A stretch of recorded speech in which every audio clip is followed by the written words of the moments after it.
भाजपने आतापर्यंत आमदार खासदार म्हणून कार्यकर्ते, कष्टकरी आणि प्रस्थापितांना संधी दिली आहे आणि याच भाजपनं आणि देवेंद्र फडणवीस यांनी रस्त्यावरचं आयुष्य जगणाऱ्या भटक्या विमुक्त समाजाचे प्रतिनिधी म्हणून दौलत चितोळे यांना संधी द्यावी अशी मागणी करण्यात येते। आणि यासाठी आज पंढरपूरमध्ये बहुजन परिवार संवाद मेळाव्याचं आयोजन करण्यात आलेलं होतं। यावेळी राज्यातील 32 संघटनांच्या भटक्या विमुक्त प्रतिनिधींनी एकत्र येत विधान परिषदेमध्ये प्रतिनिधित्व देण्याची मागणी सुद्धा केली होती आणि या मागणीसाठी विठ्ठलाला दुग्धाभिषेक सुद्धा करण्यात आलाय।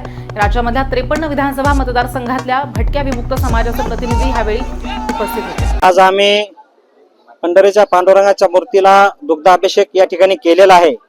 भटक्या विमुक्त समाजाचे नेते, 42 जातीचे नेते, लोकनेते दौलतनाना चितोळे साहेब यांना विधान परिषदेमध्ये संधी मिळावी अशी या ठिकाणी आम्ही विठ्ठलाच्या चरणी प्रार्थना केलेली आहे।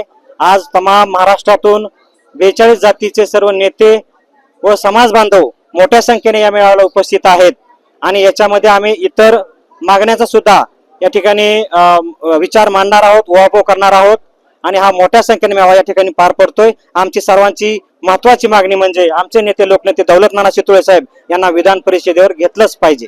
महाराष्ट्रात आणखी किती ठिकाणी मेळावा होणार आहे? आम्ही आज पहिला प्रयोग हा पंढरीच्या पांडुरंगाच्या चरणी करतोय। त्यानंतर आम्ही जवळपास 10 विभागामध्ये अशा प्रकारचा मेळावा घेऊन आम्ही शासनाचं लक्ष वेधण्याचा प्रयत्न करतोय। त्यानंतर जेजुरी, अक्कलकोट, तुळजापूर अशा अनेक महत्वाच्या ठिकाणी आम्ही अशा प्रकारचा मेळावा घेऊन आम्ही शासनाचं किंवा सरकारचं या ठिकाणी लक्ष वेधण्याचा प्रयत्न करतोय।